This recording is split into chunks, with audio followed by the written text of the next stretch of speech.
भगवान प्रसन्न हो गए, भक्ति का वरदान दिया, आशीर्वाद दिया। अक्रूर काका पुनः रथ पर सवार हुए, भगवान को लेकर के यमुना पार करके मथुरा पहुंचे। भगवान ने कहा यहीं उतार दो। अक्रूर काका ने कहा प्रभु हमारे घर पर भी अपना चरण रख दीजिए। भगवान ने कहा नहीं, जिस काम के लिए आए हैं पहले वो काम करेंगे, कंस का वध करेंगे, उसके बाद जाओ कंस से कह दो कन्हैया आ गए। अक्रूर काका के सूचना देने, इधर बलराम जी ने कहा भैया कंस से मिलने चल रहे हो, राजसी ग्वाल बालों का वस्त्र ग्वाल बालों जैसा पहने, तो थोड़ा राजसी वस्त्र पहन लेते तो बात बन जाती। इतने में देखा धोबी भैया जो कंस का कपड़ा धोते थे वो कपड़ा लेकर के आ रहे थे, राजसी वस्त्र। भगवान ने कहा अरे भैया धोबी जी, ये जो वस्त्र लेके जा रहे हो 2 वस्त्र हमको उधार दे दो, बाद में वापस कर देंगे। राजा से मिलना है तो जिस स्तर के व्यक्ति से मिला जाता है उसी हाव भाव में मिला जाता है, ताकि उसके ऊपर कुछ प्रभाव पड़े। किसी अधिकारी से मिलने जाना हो तो ऐसे ही बन के जाओगे तो तुम्हारी बात नहीं सुने, लेकिन थोड़ा सा भावकाल में जाओगे, हाव भाव में जाओगे, मेंटेन होके, तो बात का पहलू समझेगा कुछ। तो भगवान ने सोचा राजा से मिलना है और राजा से मिलेंगे और इस वस्त्र में, ग्वाल बालों के वस्त्र में तो ठीक नहीं, राजसी वस्त्र में मिले तब वो हमारे महत्व को और जानेंगे। तो धोबी से जब निवेदन किया, लेकिन वो तो क्रोधित तो हो गया। उसने कहा ग्वाले गैया चराने वाले, तुम क्या जानो राजसी वस्त्र पहनना, ये हमारे महाराज कंस का वस्त्र, दोबारा मत मांगना। भगवान को लगा क्रोध, एक चाटा खींच के मारा तो घूम करके पृथ्वी पर धड़ाम से गिरा, गोविंदाय नमो नमः हो गया।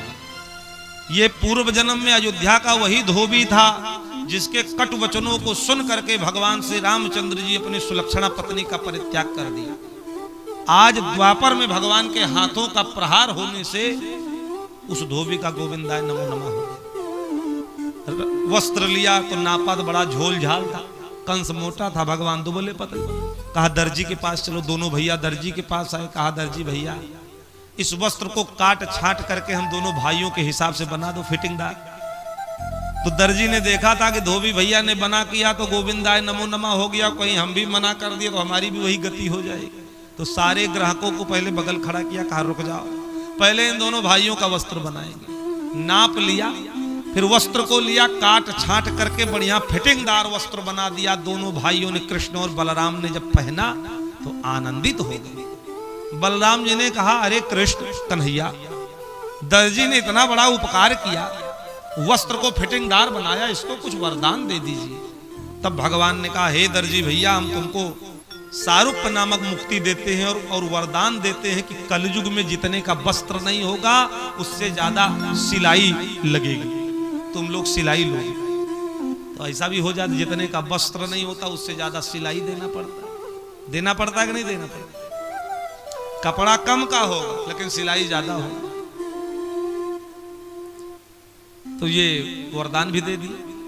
यह पूर्व जन्म में मिथिला का दर्जी था, इसी ने भगवान राम और लक्ष्मण के वस्त्र बनाए थे। इसकी इच्छा थी कि भगवान अगला जन्म जब ले अवतार लें तब भी हम ही वस्त्र बना करके इनको पहनावे। सो भगवान ने इसकी मनोकामना पूरी कर दी, इसकी मनोकामना को पूर्ण कर दिया। आगे वस्त्र जब हो गया तो बलराम भैया ने कहा कन्हैया अगर गले में माला पड़ जाती तो और शोभा हो जाती गुलाब की। तो भगवान ने कहा चलो। सुदामा नाम के माली के घर पहुंचे, बड़ा हर्षित हुआ, दंडवत प्रणाम किया, गंध पुष्प मालाओं से स्वागत किया। यह सुदामा नाम का माली पूर्व जन्म में चैत्रथ वन का हेममाली नाम का माली था। शंकर भगवान को प्रत्येक दिन 300 कमल के पुष्प चढ़ाता था। शंकर भगवान प्रसन्न हो गए, मांगो क्या चाहिए।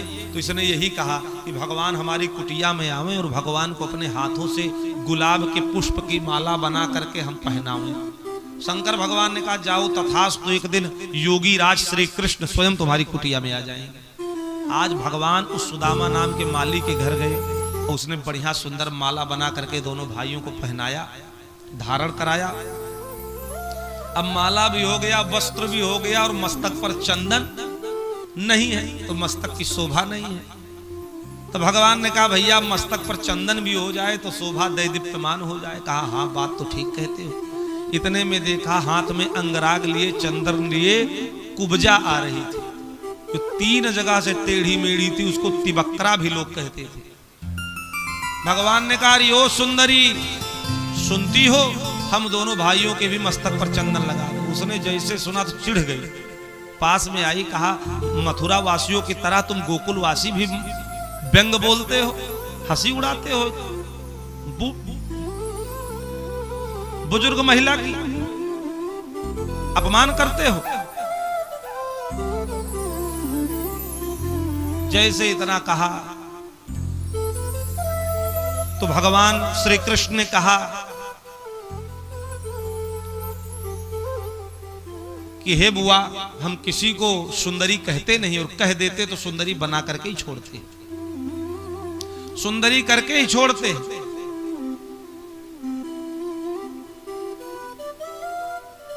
तो उसने कहा, तिवक्रा ने, कुब्जा ने,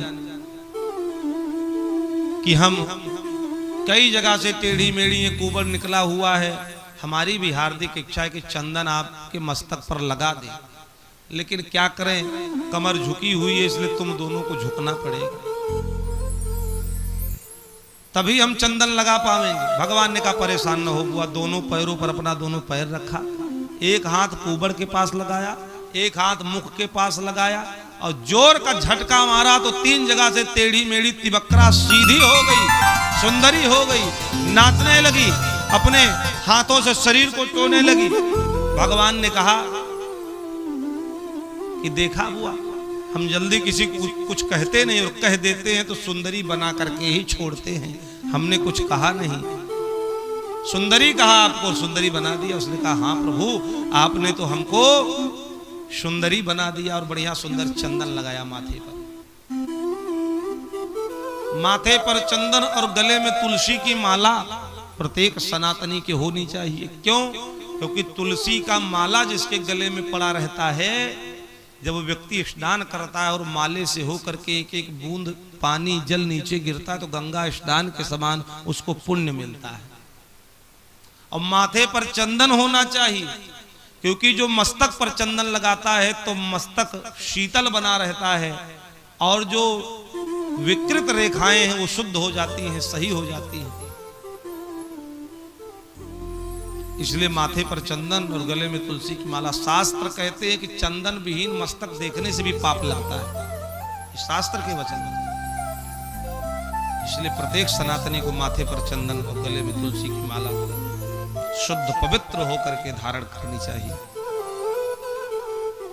तो इस प्रकार से चंदन भी लग गया। भगवान दौड़ करके गए, आगे बढ़े तो मार्ग में तमाम मथुरा वासियों ने स्वागत किया, सम्मान किया। और उसके बाद में भगवान गए और धनुष रखा हुआ था कंस का, उसी को उठाया और 2 खंड करके तोड़ करके पृथ्वी पर पटक दिया। तेज की आवाज हुई, कंस सो रहा था, जग गया। सूचना मिली कि कन्हैया आए और धनुष तोड़ दिया, समझ गया अब मेरी मृत्यु नजदीक आ गई है, अब मुझको कोई नहीं बचा सकता। ये धनुष परशुराम जी ने दिया था कंस को, और कहा था कि जिस दिन ये धनुष टूटेगा उस दिन समझ लेना कि तुम्हारी मृत्यु नजदीक आ गई है, तुमको कोई बचा नहीं सकता। इसीलिए मुख्य द्वार पर ही उस धनुष को रखा था कि कन्हैया आएंगे, अगर इस धनुष को तोड़ दिए तब मुझको पक्का पता चल जाएगा कि इन्हीं के द्वारा मेरी मृत्यु होगी। सो भगवान ने धनुष तोड़ दिया, सावधान हो गया। तुरंत महावत से कहा कुबलिया पीड़ हाथी ले जाओ, दोनों बालकों को कुचल करके मार डालो। महावत हाथी लेकर के आगे बढ़ा। भगवान ने कहा महावत से, भैया हाथी को बगल कर लो, हमको जाने दो। उसने कहा ये हाथी तुम्हारा काल है और मेरे महाराज की आज्ञा है, हम तुमको इसी के नीचे कुचल करके मार डालेंगे, इसी हाथी के पैरों के नीचे। भगवान ने कहा अच्छा। उसके पैर के इस पार से उस पार गए, पूछ पकड़ा, 100 योजन तक घसीटते हुए लेकर के चले गए पीछे, धक्का मारा, बड़ी तेजी से आगे बढ़ा। भगवान उसके हाथी के आगे प्रकट हो गए। उसने अपने 2 बड़े बड़े दांतों से भगवान को मारना चाहा, जैसे सूंड उठा करके और भगवान को मारना चाहा। भगवान अंतर ध्यान हो गए, दोनों दांत गड़ गए भूमि में, पृथ्वी में, और घनघोर युद्ध हुआ। अंतोगत्वा भगवान ने उस महावत को भी मार दिया, उस कुबलिया पीड़ हाथी को भी मार दिया, और दोनों दांत उखाड़ लिया हाथी का। और घुमाते हुए सिंहासन पर बैठे हुए कंस के पास आकर के खड़े हो गए। कहा मामा राम राम, हम आपके लिए भेंट लेकर के आए हैं और आपके सामने आकर के उपस्थित हो गए। कंस ने देखा तो और आग बबूला हो गया। कह रहा है भेंट लाए हैं और हमारी हाथी को मार करके और उसी का दांत लाया है और कहता है कि भेंट लाया हूं। क्रोधित हो गया कंस। उसने चारूर और मुष्टिक को भेजा, जाओ इन दोनों बालकों को मारो। चारों मुष्टिक आ गए। भगवान ने कहा भैया हम बालक हैं, तुम युवा हो, हमारी तुम्हारी बराबरी नहीं हो सकती, हम तुमसे युद्ध नहीं करेंगे। चारूर ने कहा आप देखने में बालक लगते हो, लेकिन आपने कुबलिया पीड़ 10,000 हाथी का बल रखने वाले उस हाथी कुबलिया पीड़ का वध आपने कर दिया, महावत को मार डाले, बड़े बड़े दुर्दांत राक्षसों का संहार आपने कर दिया, और आप कहते हो कि हम बालक हैं, हमारे स्वामी की आज्ञा है आपको युद्ध करना पड़ेगा। जब इतना कहा तो भगवान ने कहा ठीक है चलो युद्ध कर लेते हैं। तो एवं चर्चित संकल्पो भगवान मधुसूदन आससादात चारूढ़म मुष्टिकम रोहिणी सुतः। युद्ध प्रारंभ हो गया, घनघोर युद्ध प्रारंभ हुआ। चारूढ़ के साथ भगवान श्री कृष्ण और मुष्टिक के साथ बलराम युद्ध करने लगे। अंतो गत्वा चारूढ़ को उठा करके घुमा करके पृथ्वी पर पटका भगवान श्री कृष्ण ने। तेज की आवाज हुई, उसका गोविंदाय नमो नमः हो गया। बलराम जी ने युद्ध लड़ते लड़ते मुष्टिक को उठाया और घुमा करके भूमि पर पटका, उसका भी गोविंदाय नमो नमः हो गया। जब दोनों योद्धा मारे गए तो उनके 3 भाई और थे, वो भी दौड़े दौड़े आए युद्ध करने के लिए। कूट सल और तोशल, तो जो गति चारूढ़ और मुष्टिक की हुई वही गति कूट सल और तोशल की भी भगवान श्री कृष्ण और बलराम भैया ने कर दी। उस कंस के 5 योद्धाओं को मार डाला। ये 5 योद्धा पूर्व जन्म में अमरावती में उतथ्य मुनि के कामदेव के समान 5 पुत्र थे। वेद का स्वाध्याय छोड़ करके बलि के यहां कुश्ती लड़ने जाते थे। पिताजी ने मना किया, मुनि ने मना किया कि ब्राह्मण कुल में जन्म लिए हो तो शास्त्र का अध्ययन करो, वेद पुराण शास्त्र पढ़ो, युद्ध न सीखो। लेकिन ये बालक माने नहीं तो उतथ्य मुनि क्रोधित हो गए, अरे मूर्ख, पिता की आज्ञा की अवहेलना करता है, मैं श्राप देता हूं, जाओ तुम 5 अगले जन्म में योद्धा ही बनोगे। उसी श्राप के कारण कंस के यहाँ ये 5 योद्धा बने। आज भगवान ने अपने हाथों से उन 5 का उद्धार कर दिया, कल्याण कर दिया। आगे कंस ने सैनिकों को भेजा, सेनापतियों को भेजा, पकड़ लो दोनों राजकुमारों को, इनके पिताजी को बंदी बना लो, हमारे पिता उग्रसेन अगर सहायता करे तो उनको भी बंदी बना लो। सैनिक दौड़े, सेनापति दौड़े। भगवान श्री कृष्ण भैया बलराम ने एक क्षण में उनकी सेना और सेनापतियों का काम तमाम कर दिया। घनघोर युद्ध हुआ, सबको मार डाला भगवान ने, और छलांग लगाई, दौड़ करके कंस के सिंहासन के पास पहुंच गए। कंस उठना चाहा, भगवान दौड़ करके उसके केश को पकड़ लेते हैं, उसने तलवार निकाल ली और घनघोर युद्ध हुआ भगवान श्री कृष्ण का और कंस का। कंस कहता है छोड़ दे, भगवान कहते देखो मामा, जल्दी हम किसी को पकड़ते नहीं, और पकड़ लेते हैं तो बिना उद्धार किए छोड़ते नहीं, अब हम उद्धार कर देंगे तभी छोड़ेंगे। और घनघोर युद्ध हुआ। भगवान ने ऊंचे सिंहासन पर बैठे हुए कंस को धक्का मारा तो हजारों सीढ़ियों के ऊपर बैठा था, ढनकता हुआ नीचे आकर के धड़ाम से गिरा।